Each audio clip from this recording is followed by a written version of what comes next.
Welcome to Sexology, a podcast that untangles the science of sex and pleasure. And now, with this week's episode, your host, clinical psychologist, Dr. Nazanin Moali. Hello there. Welcome to episode 6 of Sexology Podcast. I'm your host, Dr. Nazanin Moali. First, I want to say Happy Valentine's Day to you, whether you're single or part of a romantic couple or triad. I know this is a day that many people celebrate relationships, but I hope if you're single, you take some time off to celebrate life and enjoy this holiday. I am super excited about our conversation today. I interviewed Dr. Lonnie Barbach. Dr. Barbach is a couples therapist for more than 3 decades, and she has numerous publications. She's the past director of clinical training at UCSF Human Sexuality Program, and she's one of the pioneers in creating women's pre-orgasmic group treatment programs. It's funny, the first time I heard about Dr. Barbach was at American Psychological Association conference in San Diego many years ago. I was browsing through different books, which you know how things are at conferences. It's like very dry scientific books. And out of blue, I saw her book, which is erotica. It was called The Erotic Edge, 22 erotic stories for couples, which I found fascinating, and I purchased it. And I found, oh, cool, this is a person who's doing very interesting and different, this is a psychologist who's doing different and interesting things. And after I finished reading her book, then I did more research and I got familiar with her other works. And she has many different publications on female sexuality, couple sexuality, and also relationships.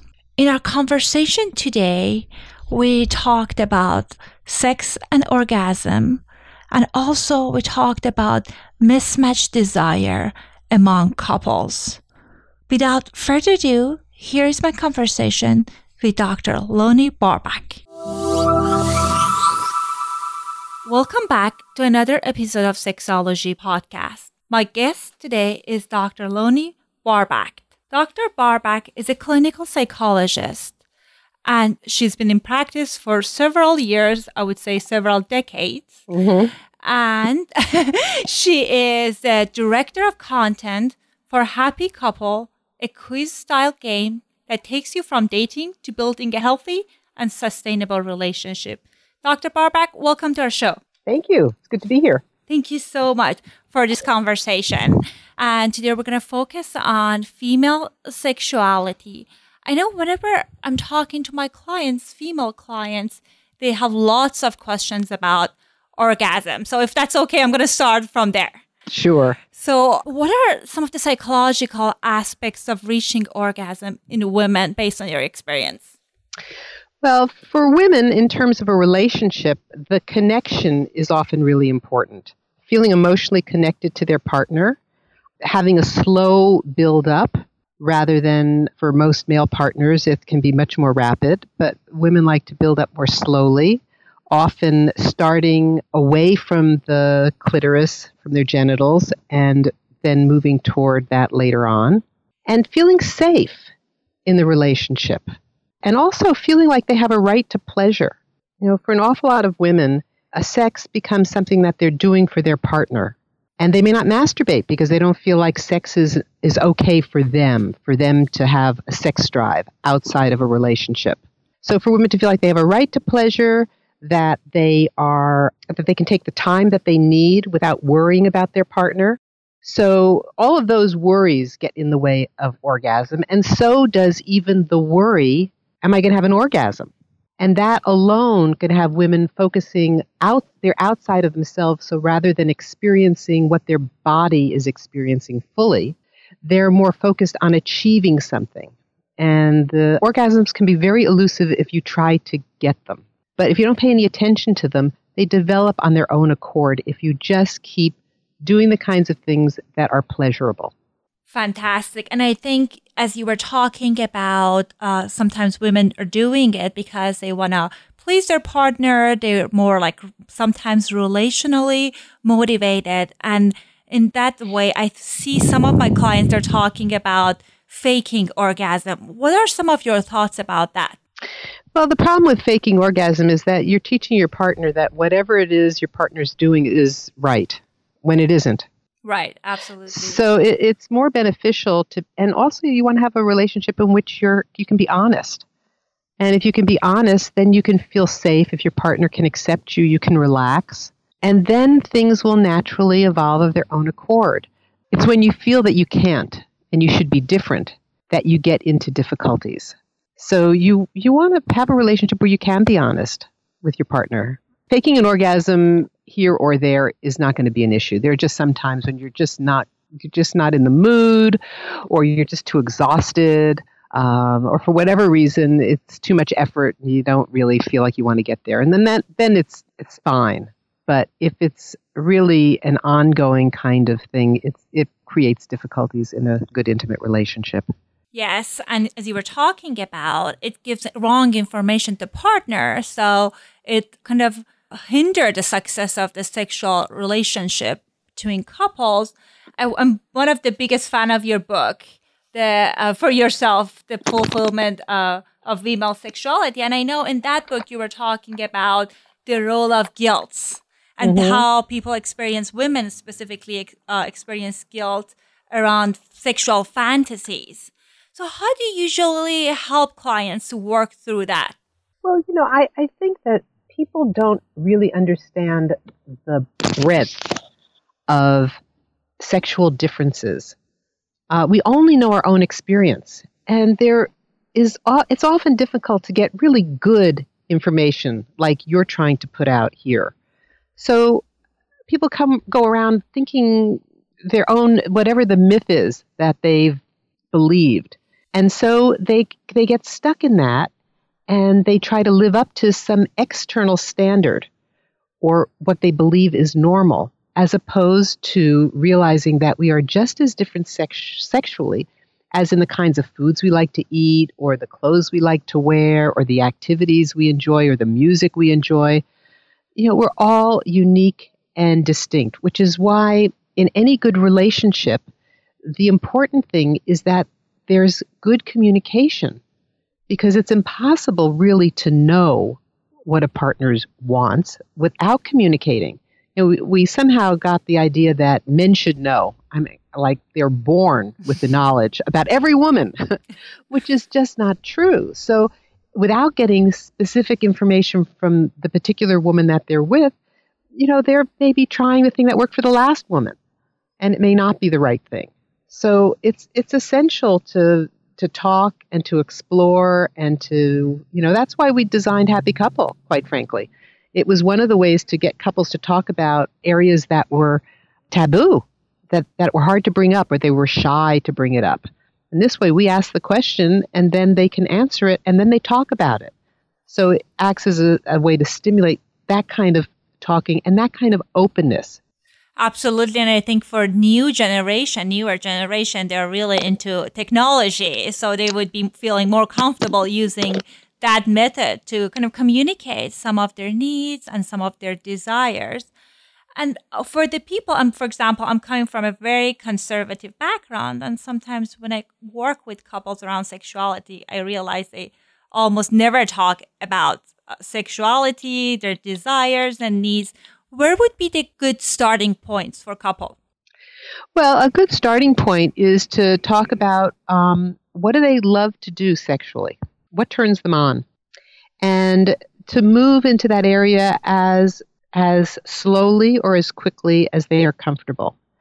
The nice thing about a sexual relationship is if you're with a partner for a lifetime, you have a lifetime to keep developing it. So you can try new things, your interests can change. And if it becomes an area that you talk about like anything else, then it also creates trust in the relationship, and it deepens the relationship, and it deepens the commitment in the relationship. There are studies that look at, what are the most important things in keeping relationships together for a long time? What makes for a good marriage, for example? And there are 3 different areas One of them is that you have shared values, that you really feel, kind of it's like family when you're with that person. The other one is that you're able practically to have things that are similar enough so that you can live together and make the same kinds of decisions. And the third one is sex. And if you have all three, you have a fantastic relationship. And if you have two of the three, you can have a really good relationship, as long as sex is one of them. So we can't underestimate the importance of sex in our relationships. I can't agree more. And I know I hear sometimes couples that they've been married for certain years, they say, where I love the person, but she or he is like my sister, my brother. There's no sexual chemistry left. And I think that's definitely a very real challenge for many couples. That is, if a couple has that sense of chemistry in the beginning, if both people really did feel turned on and sexually interested in their partner, then they can get it back. The difficult couples are the ones where they got together and really didn't feel any chemistry in the beginning and got together because they were good friends, because they had the other two of that three-legged stool that I just talked about. So they've had shared values and they did feel like you could practically live together, but they didn't have that chemistry. I don't know why it's something that's elusive. It's either there or it's not. But if you do have it, then usually what's getting in the way of having a good sexual relationship ongoing is one, boredom, that a couple gets into a routine and they don't try anything different, or their lives are very, very busy and they don't make time for sex, or they don't make time to prioritize their relationship so that they're spending real quality, intimate time together, not just sexually, but going out together and just, having a dinner together, not having the kids if there were kids involved, so that they can, keep that intimate feeling going. And the other problem is if there's problems that are not sexual that haven't been resolved. So if the woman feels that if she's not feeling respected, or she's feeling that her things that are important to her are not being seen as important to her partner, and she feels put down or powerless in the relationship, then it's very often the case that she won't feel desire. She won't feel safe in the relationship. She won't feel desire for her partner. She can't just, if she's angry at your partner, it's hard to just clamp down on one feeling. Usually if you're clamping down on your feelings, then you're not going to feel it in the bedroom either. So keeping the communication going throughout the relationship, prioritizing the relationship, staying open and trying new things sexually, all help to keep that part of the relationship alive and helps keep the relationship really thriving.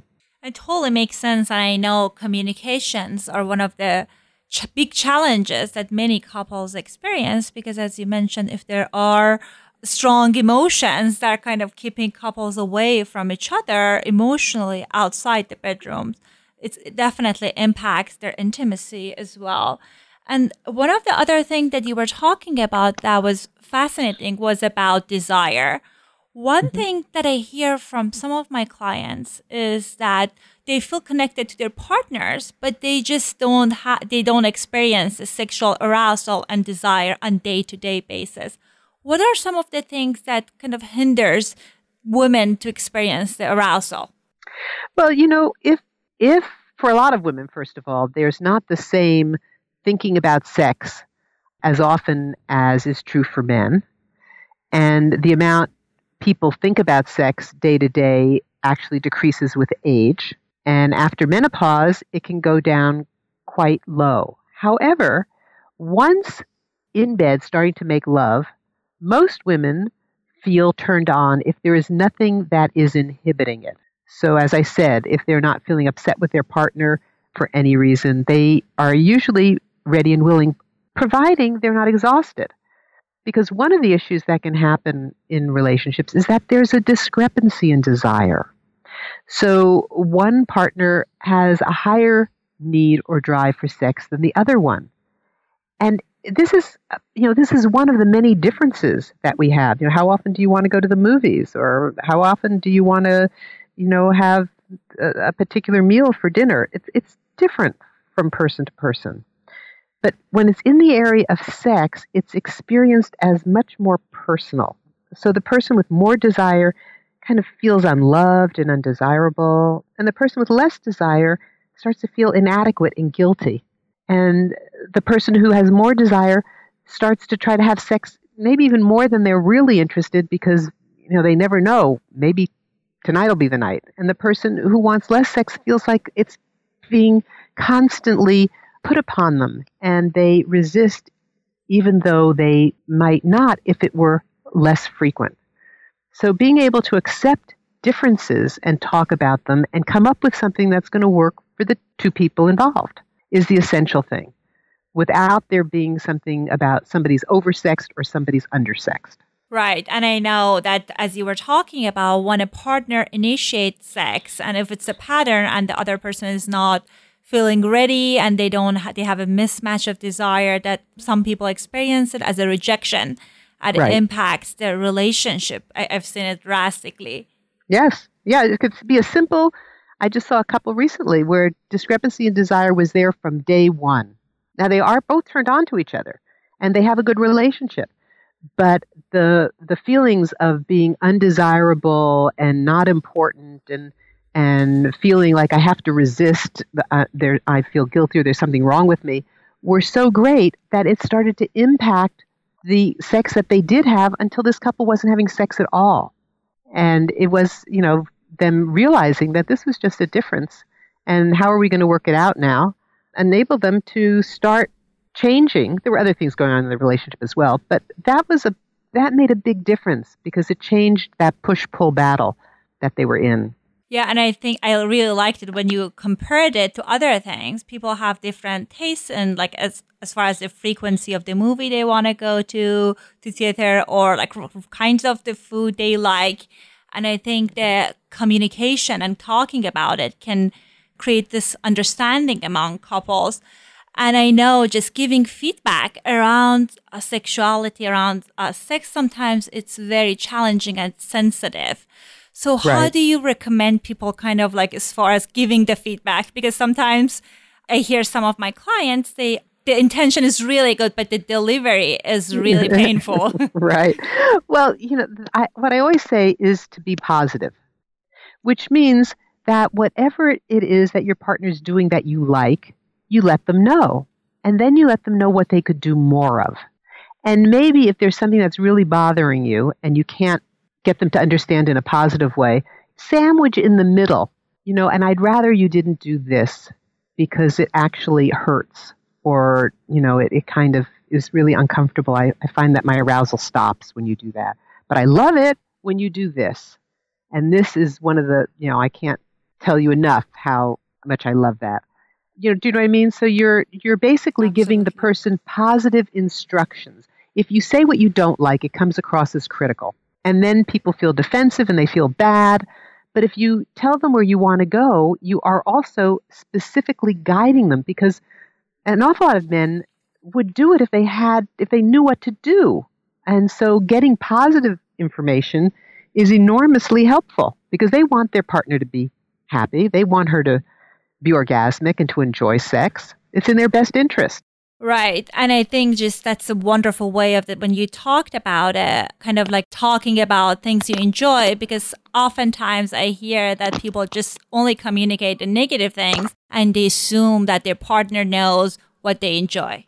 Yeah, it's like saying, I want to go on a bus trip, but you don't say, kind of where you want to go to. You just get on the bus. I mean, then you have no idea of what you're going to be able to do.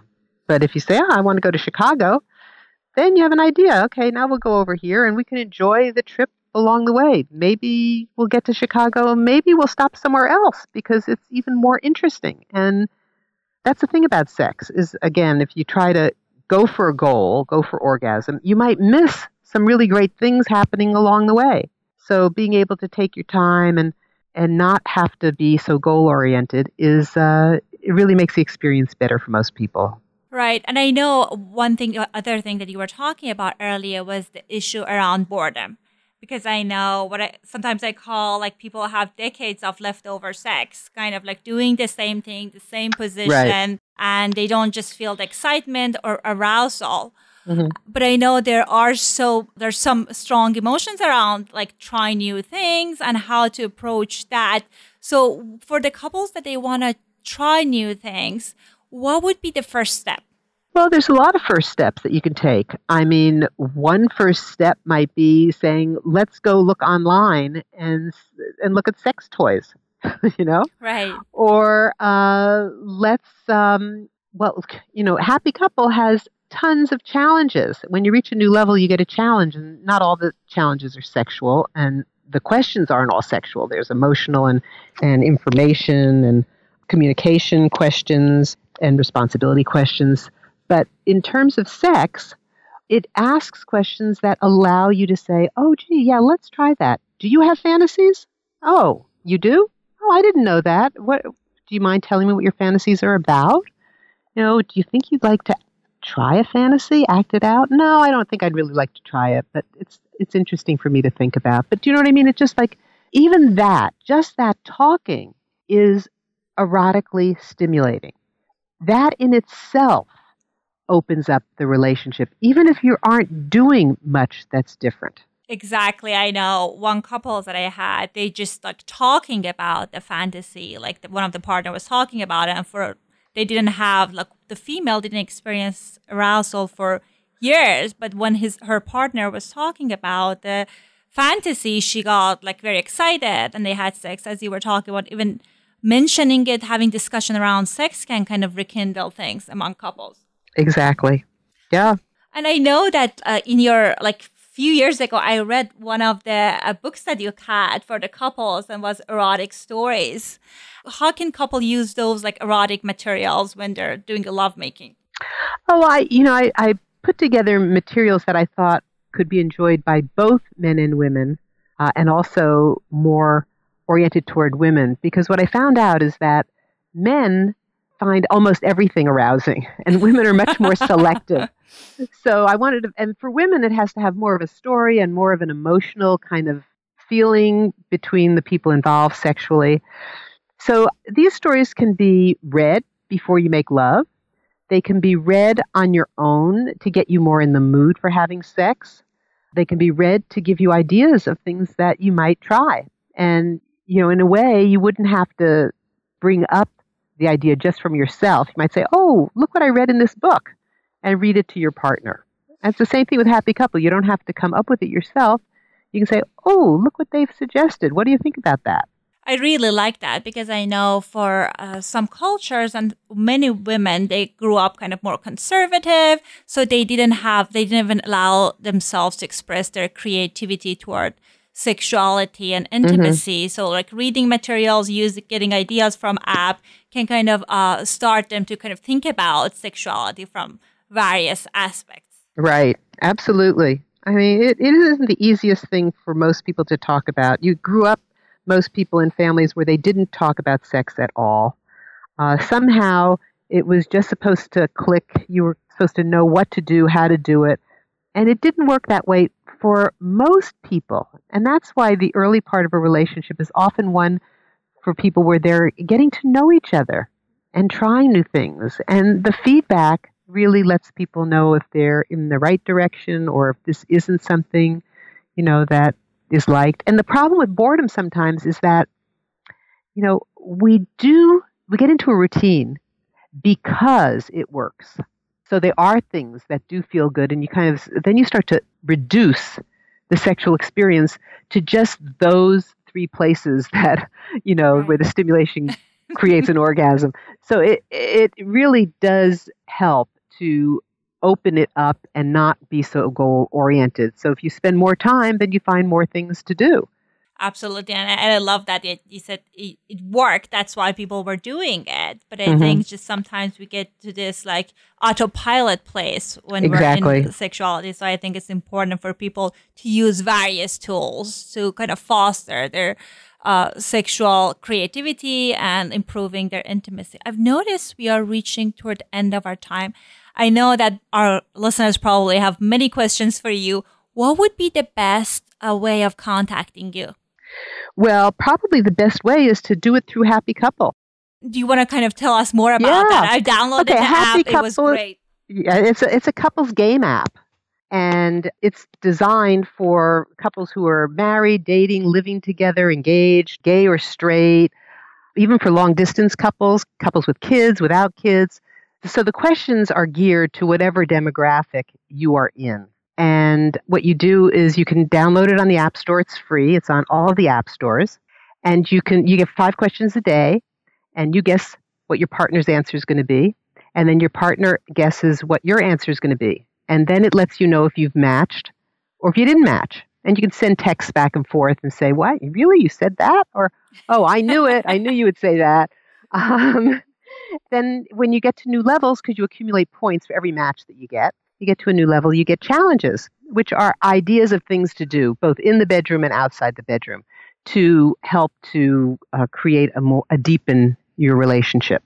So you're getting to know about things sometimes before they even happen, so you know how your partner wants you to react if they're sick, even though they haven't been sick yet. But when they get sick, they know that either they want to be babied, or they like to be left alone, or just check from time to time. So all of those kinds of things go into enabling the couple to have a better, stronger, happier relationship. And if they play the game, if there's any kind of an issue with it, we have a website called happycouple.co, and they can send emails through that if they want to contact any of us. Wonderful. And I'll make sure that I put a link of the app and the website in our show notes so listeners would know how to access the website. Great. Thank you so much for your time. It was definitely an honor to talk to you. And thank you so much for sharing your wisdom with us. And thank you. And I hope we'll be in touch again. I hope you enjoyed my conversation with Dr. Lonnie Barbach. It's funny that before I started interviewing her, my intention was to focus on orgasm. I know I work with many women and they have lots of questions and concerns around orgasm. And knowing that she's a pioneer in the field of female sexuality, I wanted to ask her about these questions. And when we started talking, I was so excited that I felt I was all over the place. But I feel she has so much wonderful information that I wanted to learn more about. So my apologies if I wasn't on topic. If you haven't read her books, she's a fantastic author. My favorite book is For Yourself, The Fulfillment of Female Sexuality, that she goes into detail about various aspects of psychological, social, and biological factors that plays into one's sexual experiences. Before we end today, I wanted to ask you to please let me know if there's any topic or any areas that you would like to learn more about. So far, I've been going based on the feedback I got from my listeners from the other podcast I have. It's in Farsi. But I would love to hear from you. My email is Dr. Moali, DRMOALI, @sexologypodcast.com. If you have a moment, I really appreciate if you leave us an honest review on iTunes. And happy Valentine's Day. Thanks for listening to the Sexology Podcast. For more great content, visit www.sexologypodcast.com. Please be advised that information presented on this podcast is not a substitute for seeking help from a licensed mental health provider.